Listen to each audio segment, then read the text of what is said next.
It is the Sengoku Jidai. Besieged and surrounded by his enemies, a lord pays a group of men to see his only child to safety. But do they have the skill to ensure her safety? And can they even be trusted?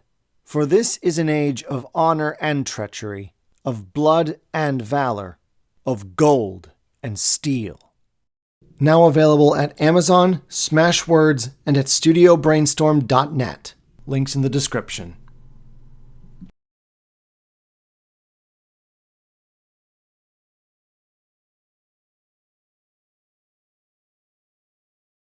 Vampires. Undead fiends. Bloodsuckers par excellence. Undead sex symbols. Originally a random bit of folklore from what was at the time an obscure part of the world, has since dominated the pop culture consciousness for over 2 centuries. What were once little more than nocturnal zombies that couldn't eat solid food have since evolved into evil, smooth-talking aristocrats and wanton seductresses, running the gamut from bestial fiends to misunderstood bad boys and bad girls, possessed of weaknesses and abilities that often varied from story to story.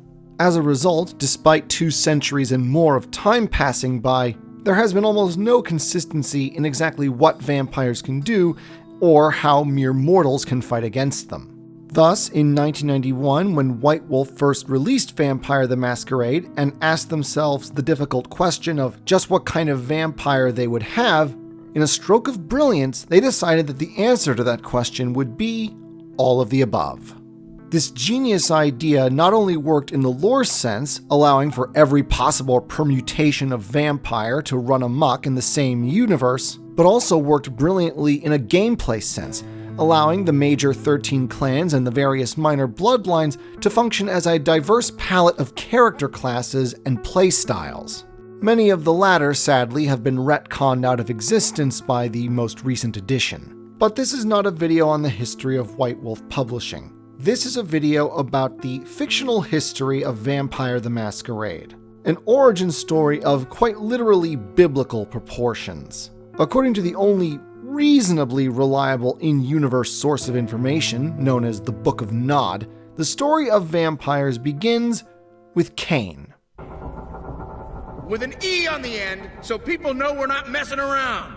The firstborn son of Adam and Eve, conceived and born shortly after they were presumably expelled from the Garden of Eden for breaking the one rule that God told them not to break. Although one of the supplements to the Book of Nod, the RCS fragments, suggests an alternative retelling.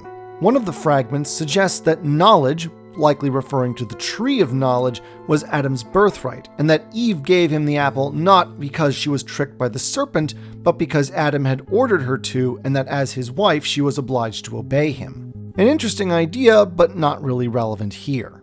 Shortly after this came his younger brother Abel.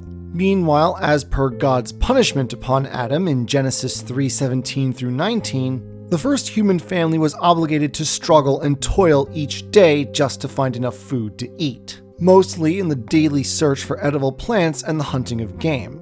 However, as the 2 boys grew to manhood, Cain and Abel began to develop other means of supporting their family. Cain discovered that he had something of a green thumb. As such, he became the first farmer, learning the secrets of planting seeds and cultivating crops so that they grew well and bore fruit.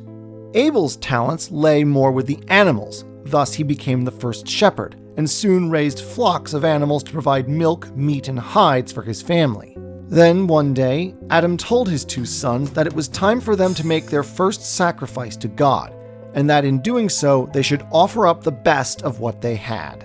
Thus, Cain offered to the sacrificial fire the finest fruits of his orchard, while Abel killed and then offered up the finest firstborn lamb of all his flock. As in the Bible, Abel's offering is accepted by God, but not Cain's. According to the Book of Nod, which is supposedly written by Cain, and from his perspective, God not only did not accept his offering, but rejected it, much to the elder son's dismay. Of course, as we all know, in the Bible, Cain then killed his brother Abel out of jealousy, and then tried lying about it to God when he asked where Abel was, uttering the famous line of Genesis 4:9, I don't know where he is. Am I my brother's keeper? Both the Book of Nod and the Erseus fragments tell a different story. In both versions, Cain asked Abel why his sacrifice had been rejected while Abel's was accepted. In the Book of Nod, Abel says that Cain had not sacrificed, quote, the first part of his joy, essentially implying that Cain had not offered up that which was most important to him. In the Erseus fragments, Abel elaborates further, suggesting that the produce was rejected because it is of the earth, mere ash. After all, God had condemned Adam to till the earth forever as punishment for his sin. Eating that which came from the earth, like bread, was proof of that sin. Rather, Abel suggested, Cain should offer up something that is not of the earth. Apparently, animals don't count, and neither, apparently, do human beings. And so Cain decided to make a sacrifice of his own brother, a being not born of the earth and the first part of his joy. A desperate desire to please God or a twisted form of love? Ultimately, White Wolf leaves it to the players to decide. For unreliable narrators like Cain abound in the world of darkness. And if the Book of Nod is indeed Cain's own account of the events, it certainly makes sense that he would want to spin the story to make himself seem in as positive a light as possible.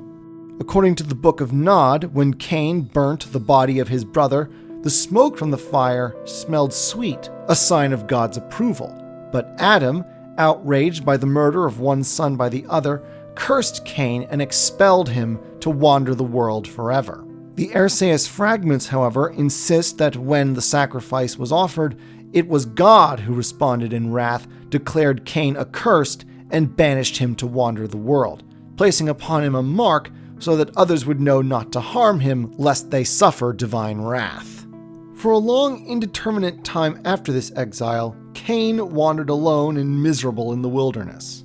According to his own supposed account in the Book of Nod, he was cold, he was alone, and he was utterly miserable.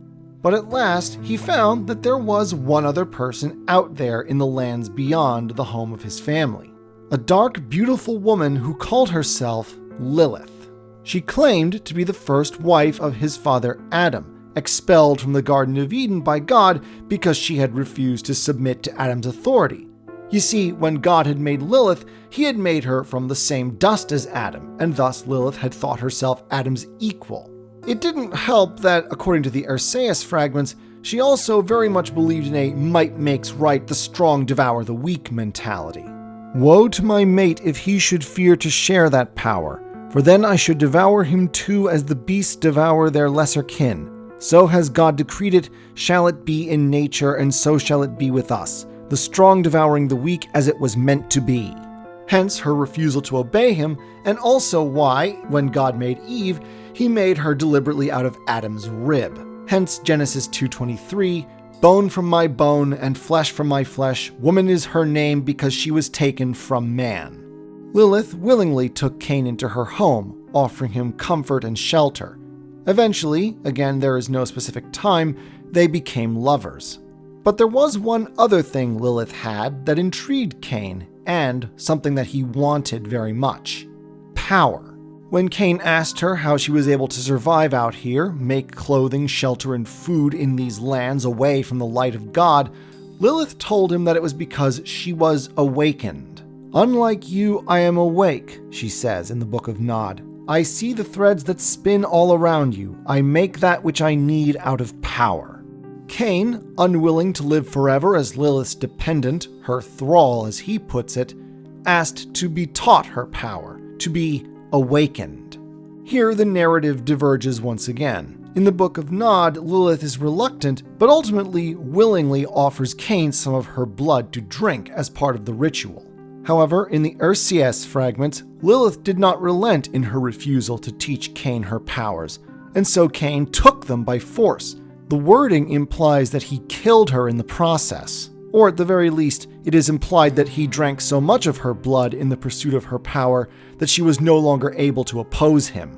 So I took what I wanted, and drank of her blood, and the power raged through me, wild as the beasts surrounding, as black as her own dark substance. So do the strong feed on the weak and claim their power. So have you taught me, first wife of Adam, and so have I learned well. Will you curse me now for betrayal, for strength, or for my hunger? I have borne the rage of God, my mother. What is yours compared to that? Behold, the night is mine now, and all its power. Whichever version of the story you prefer to believe, God was fully aware of Cain's shenanigans and was none too pleased. And so, as Cain languished in the darkness of his awakening, God sent 3 messengers to the first son of Adam.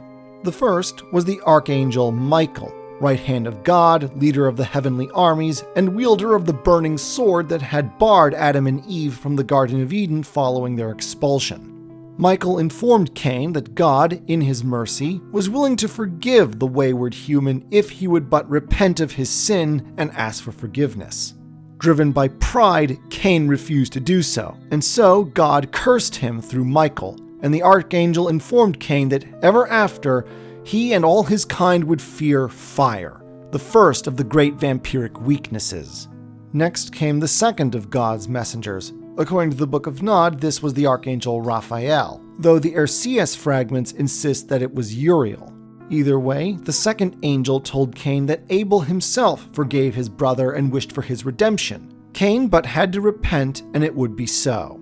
In the Book of Nod, Cain refuses yet again, out of pride, but also out of a kind of self-loathing, if indeed the words are his own and they are to be relied upon. Unreliable narrators abound in the world of darkness. Not by Abel's forgiveness, but by mine own will I be forgiven. In the Erciyes fragments, he goes further still, not only rejecting his brother's forgiveness and God's, but declaring his intent to literally rule the world. I will make my own fate in the lands east of Nod, and establish my kingdom in exile. I will set my children on golden thrones, and we will rule over Seth's brood together, for surely it is better to rule in the darkness than to humble myself falsely in the light. Seth being the third-born son of Adam and Eve, and thus, after Adam himself, the father of the human race. Whichever interpretation you follow, but especially in the latter case, God and his archangel were having none of that. And so God cursed Cain a second time with the second great vampiric weakness, sunlight. Wretched creature, damned for your pride, now doubly damned for your defiance. The light of the sun shall be your enemy, searing your soul when you gaze upon it, burning your flesh to ash. Those of your blood who would rule the earth shall cower in the dust by day, fearing the light. And the sons of Seth who seek after power will hunt them down as they sleep, even as the dead sleep, unable to defend themselves or beg for mercy from those who hunt them. Thus shall your kingdom be, your prideful empire, its throne made of fear, its crown cast in shadows. At that point, the sun began to rise, and Cain, fearing its burning touch, hid beneath the earth even as the archangel had told him. And there, in the darkness beneath the earth, God's third messenger found him. Both versions agree that this third messenger was the angel of death, though the Book of Nod names him Uriel and the Erciyes fragments Gabriel. Either way, the angel told Cain that even now, even after he'd rejected his brother's forgiveness and God's forgiveness twice, there was still a chance for him to earn redemption and forgiveness. All he'd need do was repent and ask for it. You'd think that Cain would have learned his lesson by now, but if he had, we wouldn't have a game setting, and so he refused God's forgiveness a third time. This time, Cain did so less out of pride and more out of self-loathing, saying that even God's forgiveness could not undo what Cain had done or the knowledge of it. At this point, God, and lest we forget this is Old Testament God, burning of Sodom and Gomorrah, 10 plagues of Egypt God, had it up to here with Cain's defiance, and so, through his third angel, he really decided to lay it on Cain with the third curse. Henceforth and forever after, Cain would walk the earth unchanged, not living, yet never truly dead. Never again would he make things grow and flourish by his own hand. All that he touched would wither and die. From now on, no substance on earth would give him sustenance save one: blood. Thus, in order to continue his literally thrice-damned existence, Cain would have to perpetually reenact his original sin of spilling the blood of his brother. Furthermore, Cain was condemned to never enjoy love or happiness, to only know hunger and despair. That any offspring he created would war upon one another until the end of time, and that at the last, Cain himself would walk amongst his children and be forced to judge and condemn them as God had judged and condemned him. And so the angel left, and there in the darkness, Cain, now the first vampire, felt in himself the first stirrings of the beast. The beast lives in all vampires, a kind of demonic predatory instinct, forever trying to nudge the vampire to give in to his instincts, to perform evil and debased acts. A vampire who succumbs to the beast will undergo what is known as the frenzy, a kind of animalistic state where they temporarily lose control of their reason and higher faculties and become little more than a bloodthirsting predator. One of the goals of vampiric existence, one might say the most important goal, is to stave off the beast for as long as possible, usually by clinging to one's humanity, the remnants of conscience and morality that a vampire retains from its previous human existence. However, the passing of years have a wearing down effect on most vampires, and with age they become increasingly cold and callous. A vampire that loses its humanity altogether will undergo the final frenzy, or wassail, and be reduced to little more than a wight, a savage, mindless monster. Unlike frenzy, the effect of wassail is permanent, and a vampire that becomes a wight remains so forever after. Or at least until it is put down. To Cain's surprise, a fourth angel appeared before him, but this time it was not to entreat him or to curse him. Instead, the angel was here to offer him an olive branch of hope. The angel, identified as Raphael or Gabriel, again depending on what version of the story you believe, said to Cain that even now, even after all he'd done and all his defiance and pride, God was willing to offer him a way out of his newfound damnation. This was called the Path of Golconda. The angel promised Cain that if the day should ever come that anger fades and pride gives way to yearning, then Cain, or any of his offspring, may yet attain salvation if they seek it with true heart. At last, Cain returned to himself, his awakening complete. He now possessed all of the various powers that vampires in the modern nights refer to as disciplines, from pedestrian abilities like enhanced strength and speed, to the power to control animals and dominate those minds weaker than his own. According to the Book of Nod, it is shortly after this that he leaves Lilith, unwilling to live as her thrall and seeking to pursue what he calls the Path of Blood. Once again, it is unknown exactly for how long Cain wandered alone in the wilderness. But in that time, the children of Seth became many. They were very fruitful and they multiplied a lot. And by the time Cain decided that it was time to return to the world of man, he found that they had built the first city. Incredibly powerful and undead though he was, Cain was also very lonely, for there was no one who could understand his circumstances or share his undead existence, and so he resolved to find a way to make others like himself. It's never mentioned exactly how he found a way of doing this, though the Book of Nod suggests that he consulted demons, but either way, Cain figured out how to make humans into vampires.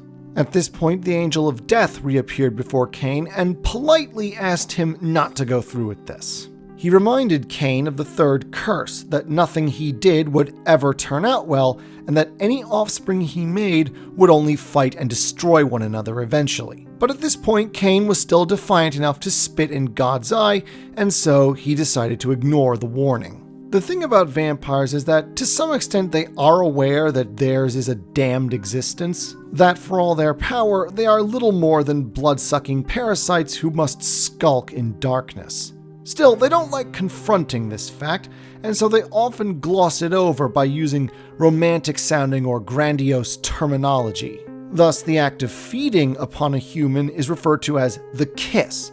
The act of turning a human into a vampire is called the embrace. The vampire that performs the embrace is referred to as the sire of the one that has just been turned, which is usually called child or childer in plural.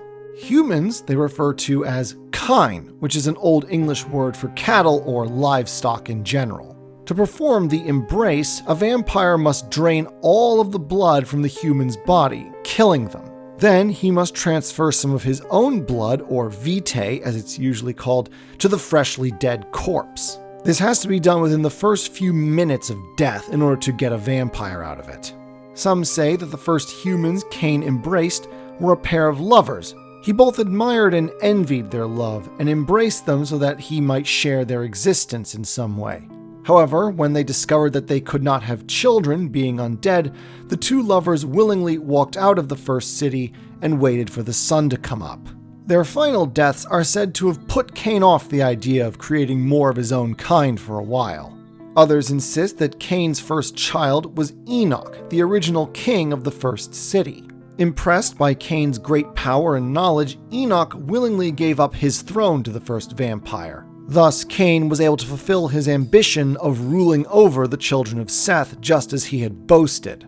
However, Enoch also desired some of Cain's power for himself, and it is said that after much begging and pleading, Cain finally relented and embraced Enoch.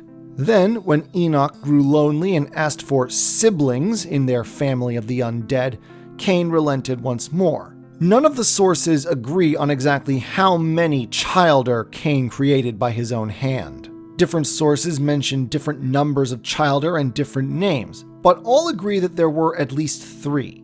Enoch himself, Irad the Strong, a warrior who became the general of the first city's armies, and Zillah the Beautiful. Cain had embraced her because he had fallen in love with her great beauty. But alas, Zillah did not return his affection. Even after she became vampire herself, she honored him as her sire, but would not consent to be his lover. Rather than accept this refusal, or perhaps try to change himself to be the kind of man Zillah could love, like any sane, healthy person might, Cain simply became obsessed with trying to make Zillah love him. But it was all in vain. No matter what he did or said, no matter how many gifts he showered upon her, Zillah would not be moved. Cain was said to tear at his hair and beard in his frustration. Sometimes he would go outside the first city's walls and into the wilderness, where he would yell at the night sky to vent his feelings. On one of these occasions, he encountered a withered, ugly old hag known simply as the Crone, and for some reason, when she asked him why he was so upset, Cain actually told her the reason why. With a crafty look in her eyes, the crone told Cain that she might know of a way to make Zillah love him. As payment for her services, she asked only that Cain drink of her blood. Cain did so for 3 nights in a row.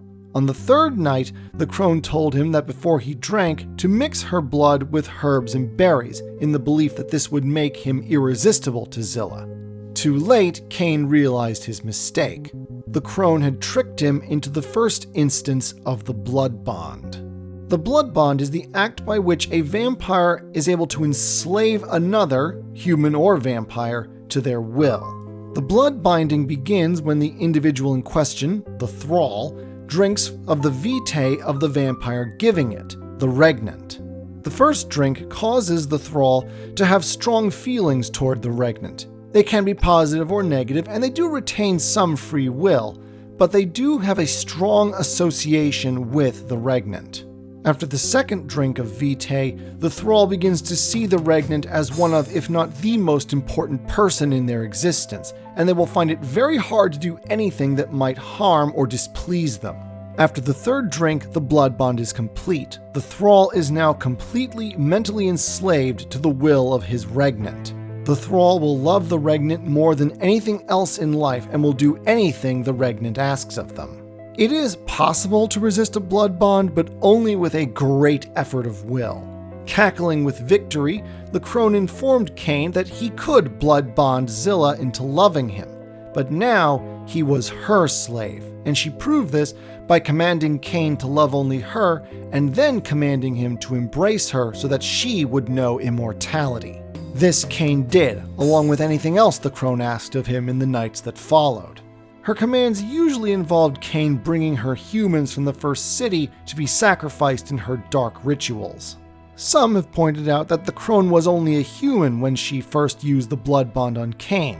How then was she able to do this? Were the herbs mixed in that third draft of blood magic? Or, as many scholarly types like to insist, is the story of the crone, and by extension the story of Cain himself, less an actual chronicle of events and more symbolism and metaphor? Either way, Cain did in fact blood bind Zillah to him, tricking her into drinking from him 3 times over the course of 3 nights. But even though she now loved him in the way that a thrall loves their regnant, this was of little comfort to Cain so long as he was the crone's slave. However, the crone had made a mistake. She had assumed that the blood bond was permanent, and after a year and a day, Cain discovered that the blood bond was weakening. One night, Cain said to the crone that he feared that one of his own childer was plotting against him, and asked if she knew a way by which he might subdue them. After some thought, the crone removed and sharpened the branch of a gopher tree. Handing the stake to Cain, the crone told him that if he stabbed one of his childer with the stake through the heart, they would be paralyzed and unable to move against him. Cain thanked the crone for her advice, and then drove the stake through her own heart. And so Cain returned to the first city, leaving the crone to face the rising sun. At some point, Cain discovered that the blood bond did not only work on vampires, but on humans as well. And so he blood-bound a human named Jabal, thus creating the first ghoul. Apart from the fact that you're essentially mentally enthralled to an undead monster who sees you as either a pet at best or a disposable tool at worst, being a ghoul isn't as raw a deal as it sounds. So long as the ghoul receives a steady supply of vitae from their regnant, they essentially achieve the same immortality as a vampire, but without any of the downsides. They can go out in daylight and are no more vulnerable to fire than any other organic being. Sometimes, especially if the regnant is powerful, a ghoul can even gain supernatural powers. Nowhere near on par with the vampires, obviously, but certainly more than any human can claim. Jabal, known by the title Master of Servants, was said to have been accorded the same level of authority and respect as Cain's own childer. And thus, Cain ruled in the first city as its undying nocturnal king, with Jabal as his faithful servant, Zillah his beautiful queen, Irad his mighty general, and Enoch his wise counselor.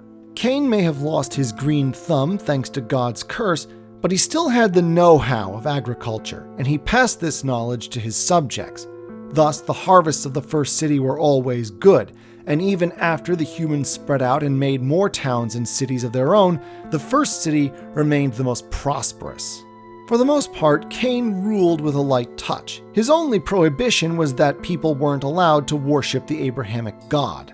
True, there was the fact that the people of the first city were often fed upon for their blood by their undead overlords, but Cain and his childer had enough self-control to only drink as much as they needed without killing those upon whom they fed. The only time someone ever died of exsanguination in the first city was when they were a criminal sentenced to death by Cain's decree. Eventually, Enoch, Irad, and Zillah decided that they wished to have childer of their own, and so embraced a new generation of vampires, who in turn, according to some sources, embraced childer of their own. Generation is one of the ways in which vampires rank themselves in their secret society. That is, how many generations are they removed from Cain himself. Cain, being the first vampire, is the first generation. Enoch, Irad, Zillah, and any other childer Cain may have embraced are the second generation. Their childer are the third generation, their childer in turn the fourth generation, and so on and so forth. As a general rule of thumb, the lower one's generation, that is, the closer one's generation is to Cain's, the stronger they are. As time went on, however, Cain became increasingly worried about the future. He still didn't think much of God, but there was no denying his power, and he began to fear that too many vampires might incur divine wrath, so he forbade his followers from creating any more of their kind. Partly out of fear and partly out of respect, they obeyed him. However, it was already too late. God, wishing to punish humanity for its own not inconsiderable sins, as well as the sins of Cain and his progeny, unleashed the Great Flood. It's unknown how many vampires perished in the deluge, but we do know that the only humans that lived were Noah and his family, thanks to the advice of God and Noah's construction of the ark that bears his name. Even when the flood waters receded, the vampires were left scared and hungry. Since they didn't yet know if any humans had survived, the Arceus fragments imply that they began feeding upon one another to survive. As for Cain, the flood had finally broken his defiance of God's will. Declaring the flood to be the just punishment of God for his many, many transgressions, the first vampire abandoned his descendants to their fate. Even when they begged him to lead them, he refused. Eventually, the other vampires rediscovered humanity as Noah and his descendants began to repopulate the world. Under the leadership of the second generation, they established the second city. That is, the second city where vampires lived openly among humans. The second generation ruled the second city as Cain had ruled in the first city, and for a time all was well. But vampires are selfish things whose lust for power is only exceeded by their thirst for blood. Without Cain to rein them in, eventually the younger vampires, led by the third generation, rose up against their sires. According to the Book of Nod, the third generation, also known as the Antediluvians, fell upon the second generation with whatever weapons and tools they had to hand. The Arceus fragments suggest rather not a death struggle, but a full-on war, as both sides wielded vast armies of humans as pawns and proxies in the opening shots of what later became known as the jihad, the eternal struggle for power among vampires.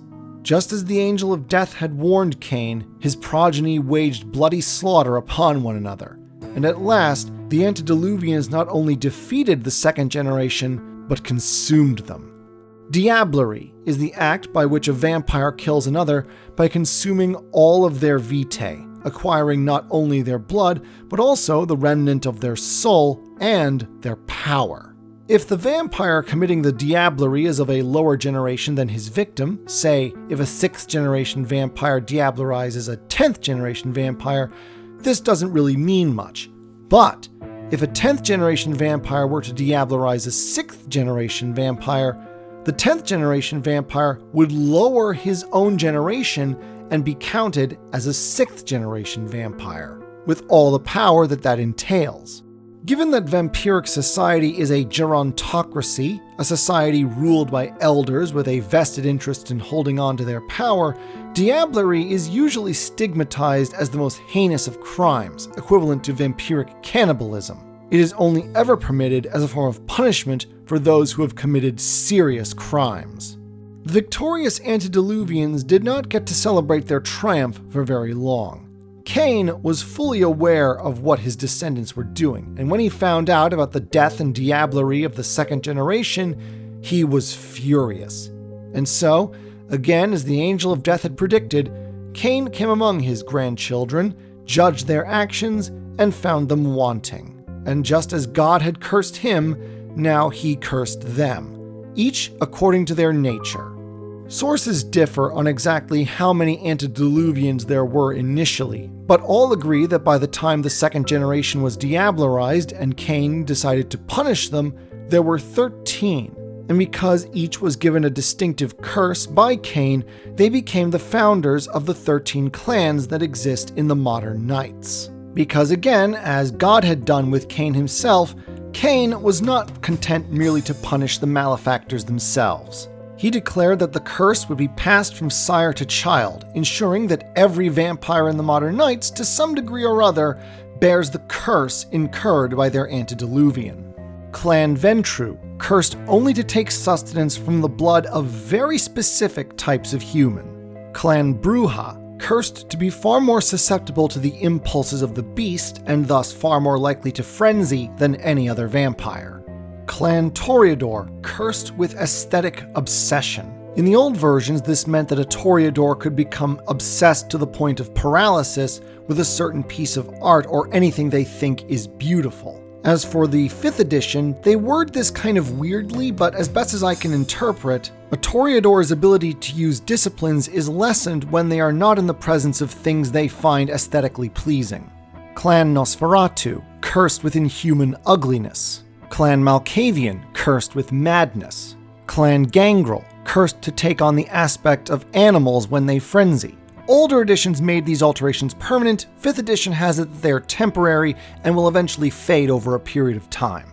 Clan La Sombra, cursed to have no reflection. Clan Semitsi, cursed to be able to sleep during the day without consequence only when surrounded by the soil of their native land, at least in the older editions. In 5th edition, this has been altered so that it can be any object or thing that represents an important aspect of the individual vampire's personality, usually something from their former life as a human. Clan Banu Hakim, or the Assamites, originally cursed to be addicted to the vitae of other vampires, their clan curse would be altered multiple times over the course of their long history. Clan Ministry, or the followers of Set, cursed with susceptibility not only to sunlight, but all forms of light. Electric light, gaslight, the very light of the stars or the moon. Clan Cappadocian, cursed to have a pale corpse-like appearance. The antediluvian of Clan Ravnos had actually not been involved in the Diablerie of the 2nd generation, but because he hadn't tried to stop it either, Cain decided to curse him as well. The original curse was that Ravnos vampires are compelled to commit certain crimes, the nature of the crime depending on the individual. However, without going off into too much of a tangent, after certain events in 1999, Clan Ravnos was almost completely destroyed, and the experience altered the clan curse, so that now, if they sleep in the same place more than one night, they will spontaneously combust and die.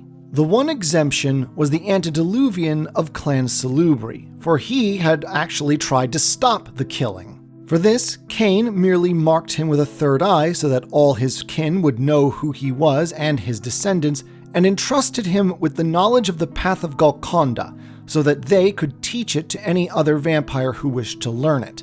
Unfortunately, this blessing of Cain's would turn out to be a curse of its own in the end, but that's a story for another time. Cain then literally laid down the laws by which vampires should live henceforth, the 6 traditions, after which he then disappeared and none of his progeny ever saw him again. For a time, the antediluvians ruled the 2nd city as their forebears had done before them, but over time, mutual hatred and paranoia began to grow among them. Mutual hatred in that they continued to struggle against one another for preeminence in the jihad.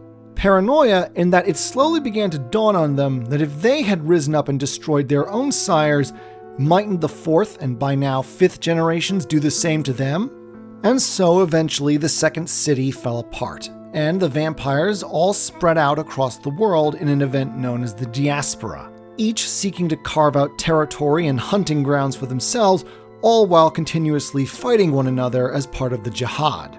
The vampires initially tried to continue ruling humans openly, but by this point the humans had begun to realize that they outnumbered their vampiric overlords by at least 100 to 1, if not more so. And as a general rule, humans don't like being treated like livestock. After several would-be vampire god kings were offed in this way in the early Bronze Age, the rest of the vampire community decided that maybe it was best if they lay low, conceal their existence from humanity, and rule them indirectly from the shadows. And thus, the vampires have unlived ever since. From the Bronze Age all the way up to the modern Knights, which is basically 1994 to the present day, vying with one another for power, feeding on humans, and occasionally embracing them into their ranks. Over the next 2 millennia, the clans occasionally produced small offshoot groups known as bloodlines, with their own distinct curses and abilities. Again, most of these were retconned out of existence in 5th edition.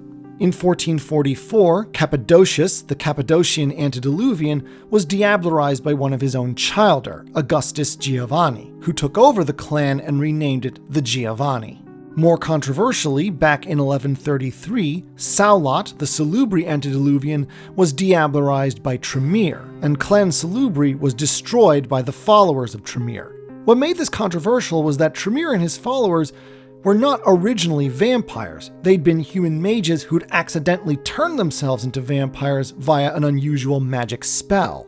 Tremere had diablerized Saulot in order to increase his own power, and thus, with the destruction of Clan Salubri, Clan Tremere took its place among the 13 clans. All this time, the vampires mostly tried to live by the 6 traditions, the laws supposedly handed down to them by Cain himself. These are destruction, The right to dispense the penalty of final death upon another vampire is a right reserved only for the elders of a community. Hospitality. When entering the territory or domain of another vampire, you are required by custom to present yourself to the ruler of that domain, and he reserves the right to decide whether you are allowed to stay or feed upon the humans within his territory. Accounting. When a vampire embraces a human to create a new vampire, the sire is held responsible for the actions of his child until said child, or fledgling, is accepted as a full member of the vampiric community. Progeny. A vampire may only embrace and create new progeny with the express permission of their elders. Domain. Any territory claimed by a vampire is his. He makes the rules, and if you are in his domain, you abide by them or suffer the consequences. Finally, and most importantly, the Masquerade. Under no circumstances is a vampire permitted to do anything that might potentially reveal their existence to the human population. Especially in the modern nights, humans with all their high-tech weapons of destruction could very easily wipe out the entire vampiric race if their existence were ever to be revealed. This very nearly happened in the late Middle Ages when the Catholic Church got wind of their existence and created the Inquisition to wipe them all out. At nearly the same time, the vampires also ended up fighting a civil war between the elders and the younger generations known as the Anarch Revolt. These two conflicts resulted in the creation of the first multi-clan governing bodies, or sects. The Camarilla, largest and most powerful of the sects, which is all about adherence to the traditions, ensuring the survival of vampires by keeping their existence hidden, and defending the status quo. The other being the more radical and violent Sabbat. They believe that one day Cain will return to pass final judgment upon all of vampire kind. In the meantime, their goals are to end the jihad by destroying the antediluvians and to one day be able to rule humans openly. A second Anarch revolt in the 1940s resulted in the creation of the third major sect, the Anarch movement. The Anarchs mostly agree with the Camarilla in terms of keeping vampires a secret and upholding the traditions, but they are mostly comprised of younger vampires who really aren't keen on constantly taking orders from crusty, moth-eaten elders who will never die and thus never give young bloods like them a shot at power and authority. And that is the supposed origins of Vampire the Masquerade. The reason why so many details are vague and why there are so many conflicting narratives or versions of the same story is that White Wolf wanted to create as few limitations as possible for people who play the game to tell their own stories. However, the reason I think at least why Vampire is White Wolf's best game in both the Old and New Worlds of Darkness is that more than any other, it really steers into the idea that you are not just playing the bad guy as opposed to the hero like in other RPGs, you're playing the monster in the horror film. You're not Jamie Lee Curtis, you're Michael Myers. And on that note, I leave you. Tomorrow I discuss not the best, but undeniably my favorite setting, Werewolf the Apocalypse. Until then.